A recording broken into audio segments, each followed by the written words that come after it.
sertaku, maka kuat roh dan jiwaku. Tangan-Mu Tuhan selalu ku nantikan, di setiap langkahku percaya. Dengan sayap-Mu ku akan terbang tinggi di tengah badai hidup. Ku tak menyerah, Kau kekuatan dan perlindungan bagiku. Pertolongan-Mu di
kami akan terus terbang tinggi mengatasi persoalan dan badai hidup.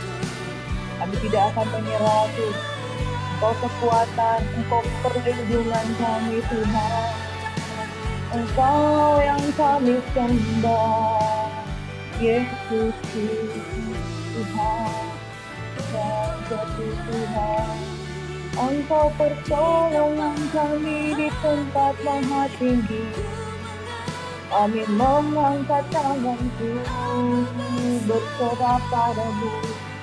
Aku nantikan Kau yang disembah, Yesus Tuhan. Haleluya.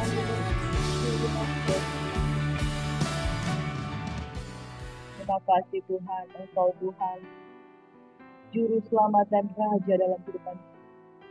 Terima kasih Tuhan, Engkau Tuhan dan Raja. Kau memerintah dulu, sekarang, dan sampai selama-lamanya. Kami bersyukur buat kasih setiamu Engkau Tuhan, yang memberikan kami kemenangan demi kemenangan. Diberkatilah orang yang datang dalam nama Tuhan, yang menaruh harapan ini. Terpujilah nama Yesus. Kami bersyukur, kami sambut berkat-berkat firman-Mu pada saat ini di dalam nama Yesus. Semua yang percaya diberkati Tuhan, sama-sama katakan haleluya, amin.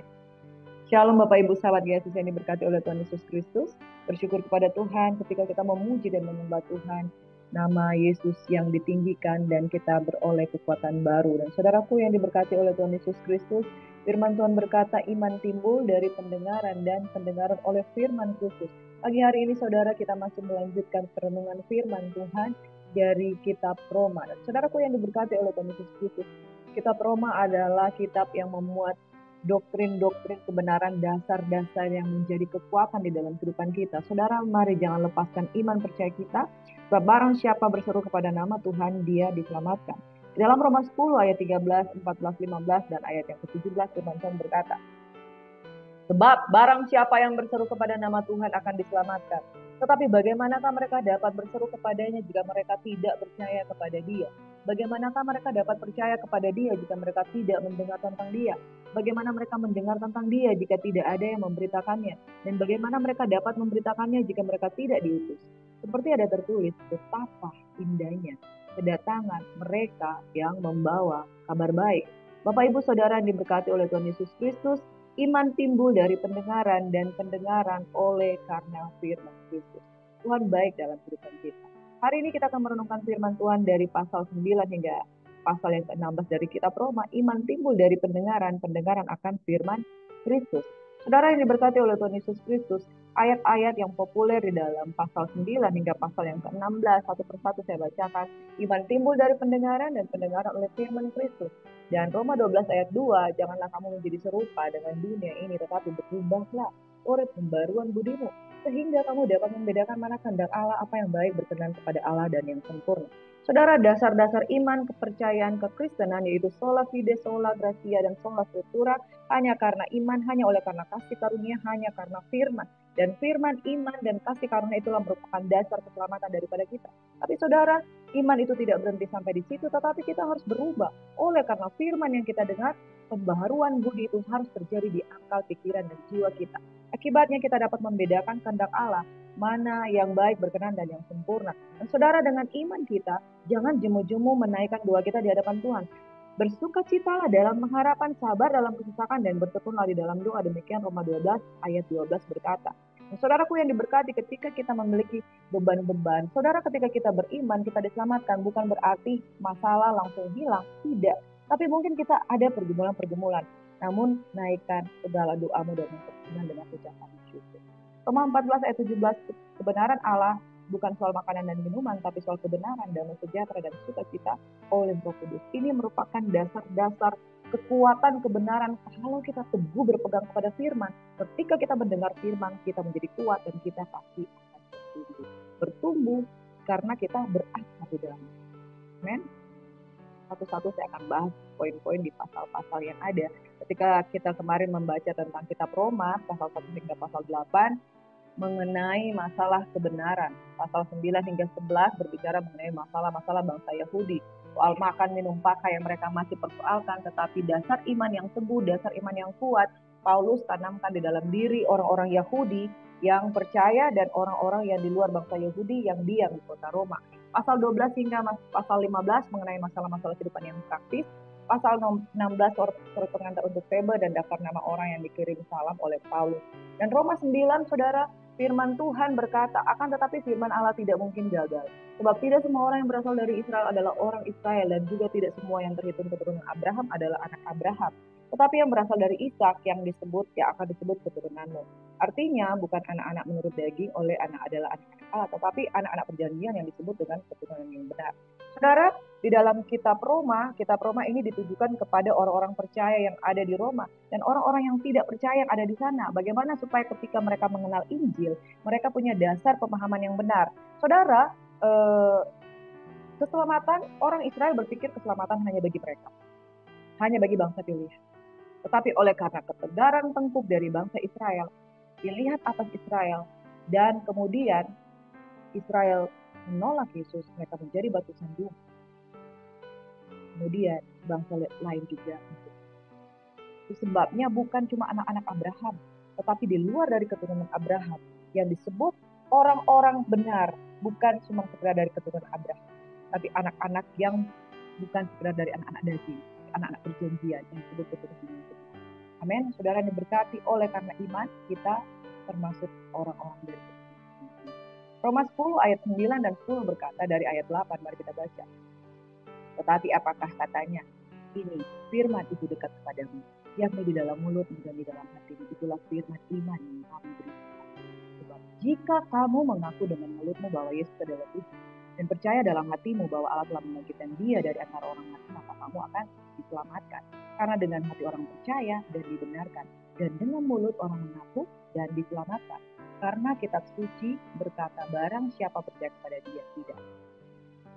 Saudara yang diberkati, oleh sebab itu kita yang bukan keturunan Yahudi punya keberanian untuk percaya bahwa di dalam nama Tuhan Yesus Kristus, jika kita percaya dan mengaku dengan mulut dan percaya dengan hati kita, maka kita diselamatkan. Kebenaran oleh karena iman, kebenaran oleh karena kasih karunia, kebenaran oleh karena firman. Sola fide, sola gratia, dan sola scriptura. Itu yang menjadi pegangan orang-orang di luar dari bangsa Yahudi juga layak untuk dipercaya. Amin. Dalam Roma 10 ayat 17 berkata, jadi iman timbul dari pendengaran dan pendengaran oleh firman Kristus. Setelah kita mendengar, kita percaya dalam hati, kita perkatakan dengan mulut, maka kita mengalami yang kelahiran baru dalam hati. Kita menjadi baru, kita diselamatkan, kita memiliki hak sebagai anak-anak Allah. Setiap orang yang percaya diberi kuasa untuk menjadi. Amin. Roma 11, Israel tersandung, bangsa-bangsa lain diselamatkan. Jangan berbangga jikalau karena bangsa Israel tersandung, bangsa lain diselamatkan. Oke, baik, mereka dipatahkan karena ketidakpercayaan mereka. Kamu tegak tercacat karena iman. Tapi jangan sombong, tapi takutlah akan Tuhan. Sebab kalau Allah tidak menyayangkan cabang-cabang asli, Ia juga tidak akan menyayangkan.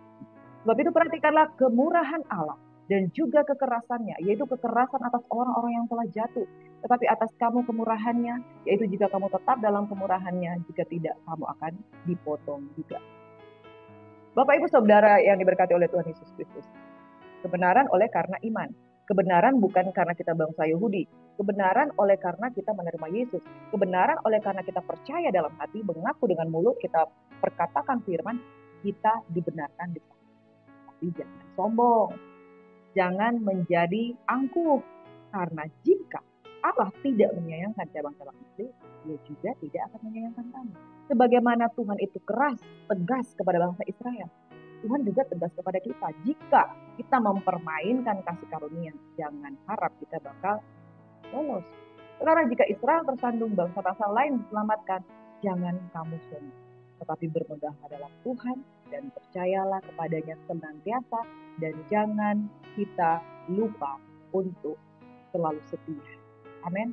Perhatikan kemurahan Allah, perhatikan kekerasan. Dia murah hati, tapi Allah tidak dapat dipercaya. Ada amin? Tetap kuat dan semangat di dalam Tuhan, saudaraku. Jangan sombong, jangan permainkan kasih karunia Tuhan. Jangan permainkan kasih karunia Tuhan, melainkan persembahkan tubuhmu sebagai persembahan yang hidup. Saudara, kita berbangga karena Tuhan Yesus sudah mati bagi kita.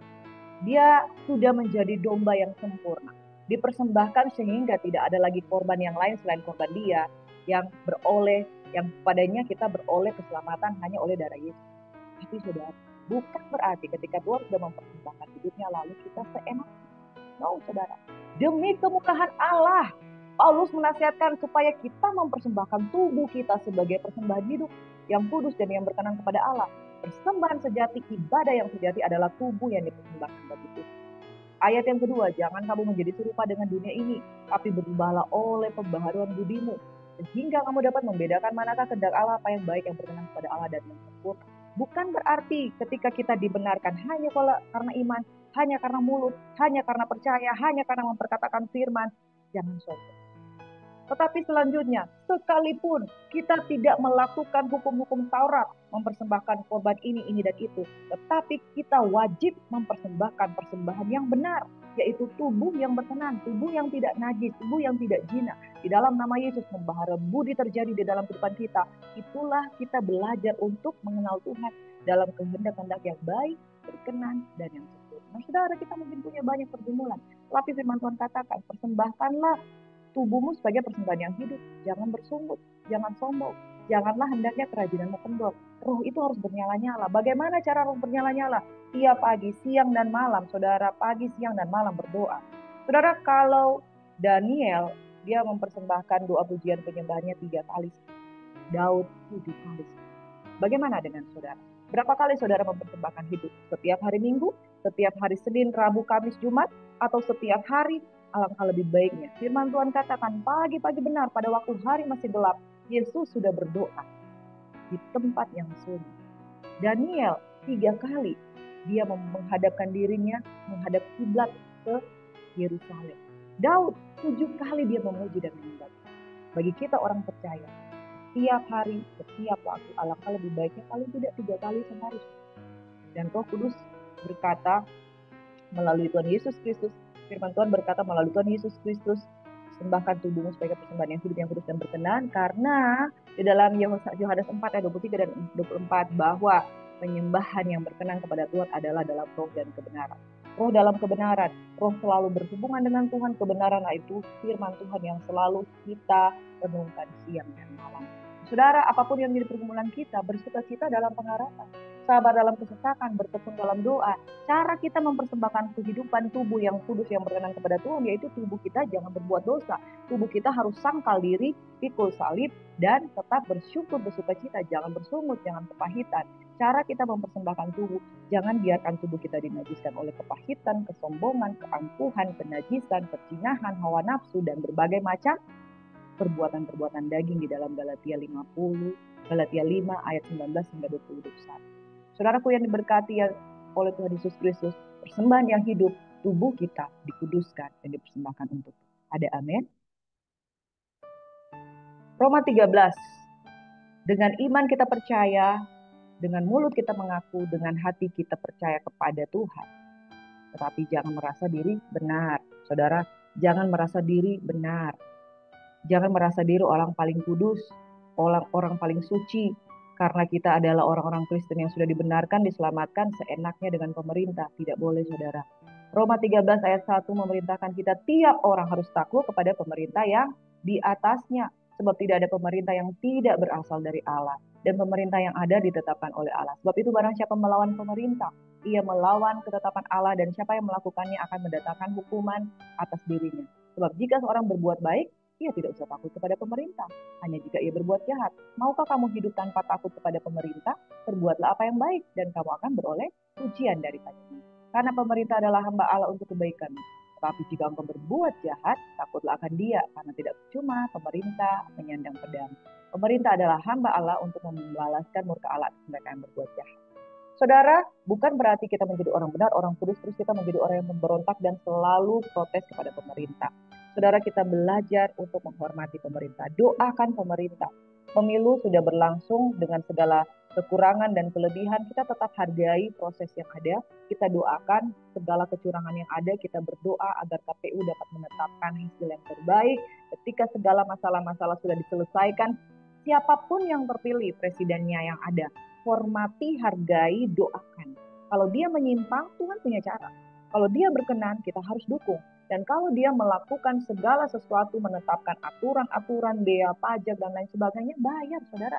Sebab itu firman Tuhan katakan di dalam ayat yang kelima, perlu kita menaklukkan diri bukan saja oleh karena kemurkaan Allah, tapi juga oleh karena suara hati kita.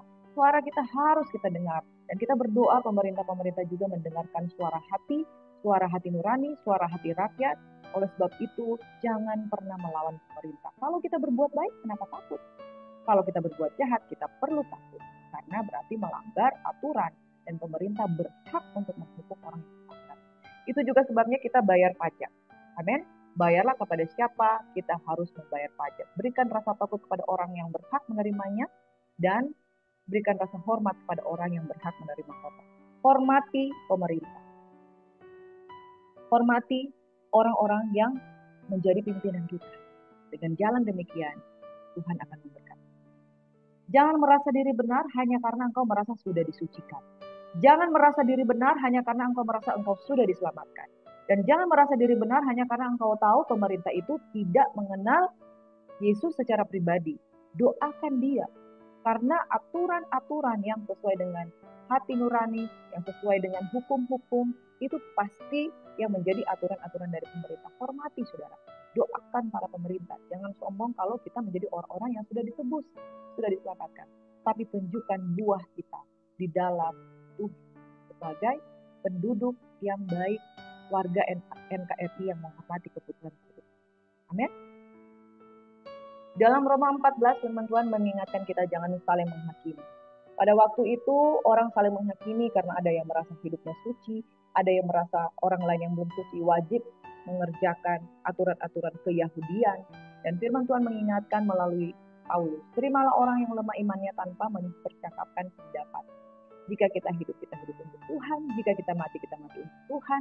Jika baik jadi baik hidup ataupun mati kita dalam Tuhan. Sebab untuk itulah Kristus telah mati dan hidup kembali. Mengapa engkau harus menghakimi saudaramu? Mengapa engkau harus menghina saudaramu? Sebab kita semua harus menghadap tahta pengadilan Allah. Saudara yang diberkati, berhati-hatilah periode setelah orang merasa diselamatkan, merasa dia sudah disucikan, merasa dia sudah dibenarkan. Dia bisa melihat orang lain dan menjudge. Dia bisa merasa dirinya lebih baik daripada orang lain. Dan kemudian mulai saling. Saudara, perihal kerajaan Allah itu adalah berlomba-lomba untuk mencari kebenaran. Berlomba-lomba untuk mencari damai sejahtera. Berlomba-lomba mencari sukacita. Bukan soal menghakimi apa yang mereka makan, menghakimi apa yang mereka lakukan, menghakimi apa yang mereka perbuat, tetapi soal bagaimana kita mengejar segala sesuatu yang mendatangkan damai sejahtera. Roma 14 ayat 17. Sebab kerajaan Allah bukan soal makanan dan minuman, saudaraku, brother and sister, tapi soal kebenaran, damai sejahtera, dan sukacita oleh Roh Kudus. Barang siapa melayani Kristus dengan cara ini, ia berkenan pada Allah dan manusia. Sebab itu, marilah kita mengejar apa yang mendatangkan damai sejahtera dan yang berguna untuk saling membangun. Jangan kita merusak kerajaan Allah oleh karena makanan. Segala sesuatu adalah suci, tetapi celakalah orang jika oleh makanannya orang lain tersenang. Saudara, segala sesuatu adalah suci, mari jangan saling menghakimi bahwa kita lebih baik daripada orang lain. Jangan kita menghakimi. Amin. Jangan saling menghakimi bahwa perihal kerajaan Allah adalah sukacita dan kebenaran oleh Yesus. Pasal yang ke-15.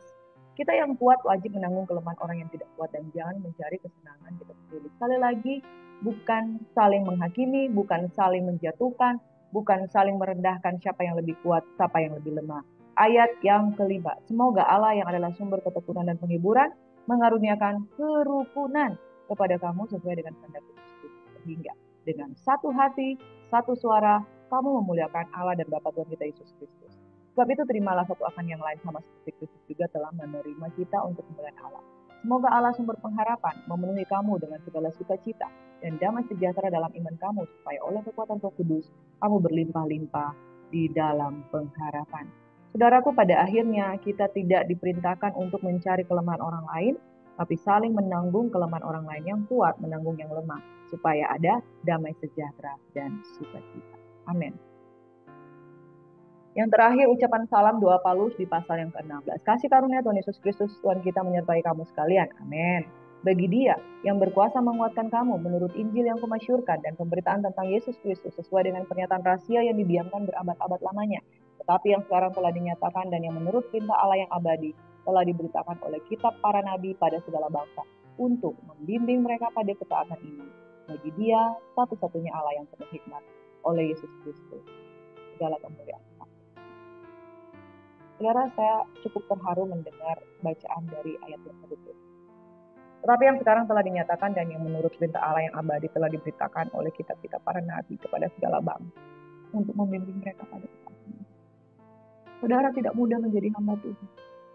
Para nabi menulis kitab ini mereka dengan mencucurkan darah. Mereka ada yang menderita aniaya. Yesaya, Yeskiel, Daniel, mereka semuanya di dalam tekanan, ya.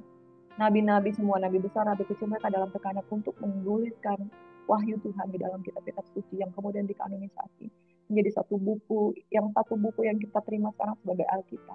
Untuk menulis buku ini oleh pertolongan Roh Kudus, para nabi, para rasul, saudara, mereka telah melewati berbagai macam perjuangan untuk menyampaikan berita ini kepada kita. Saudara, saya terharu ketika membaca kata untuk membimbing mereka pada ketaatan iman, saudara. Saya merasakan sebagai hamba Tuhan, ketika kita dipanggil oleh Tuhan untuk memberitakan Injil, tidak selalu kita mendapatkan penerimaan. Ketika kita menyampaikan Injil kepada orang lain, tidak selalu mereka menerima dengan baik. Kita ketika menyampaikan, tidak selalu kita dalam posisi kita berkenan di hadapan manusia. Tidak selalu kita dalam posisi disukai oleh manusia.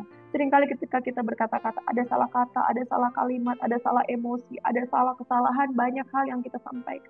Sehingga pemberitaan firman itu tidak sampai dengan betul kepada jemaat kekasih Tuhan. Untuk membimbing ketaatan iman orang-orang, saudara, itu tidak baik. Saudara, yang saya terharu pada hari ini saya mau katakan, ketaatan iman adalah urusan individual untuk bertumbuh dengan kita tidak boleh paksakan. Kalau kita paksa, mereka bisa menolak ini. Kalau kita paksakan, mereka tidak bisa bertumbuh dengan baik. Ini juga berlaku di dalam diri saya. Saya berdoa dalam hati saya, Tuhan, saya tidak mau paksa orang untuk melakukan kebenaran. Tapi kalau boleh Tuhan, saya mau setia. Dan biarlah kalau orang melihat teladan di dalam diri saya, mereka ikuti puji Tuhan. Tetapi kalau tidak, saudara yang diberkati oleh Tuhan Yesus, aku berdoa, Engkau dengan segala keberadaanmu, Tuhan kiranya menolong engkau untuk percaya bahwa firman ini ditulis 1500 tahun, 40 orang penulis kitab yang sudah menuliskan ini, mereka melewati berbagai macam tantangan. Para nabi melewati berbagai macam tantangan untuk dapat menyampaikan wahyu Tuhan kepadamu, untuk membimbing engkau untuk hidup dalam ketaatan. Aku berdoa supaya dasar-dasar iman ini kuat, teguh, engkau bisa berdiri di atasnya. Saya engkau berdiri. Bagi Tuhanlah segala kemuliaan.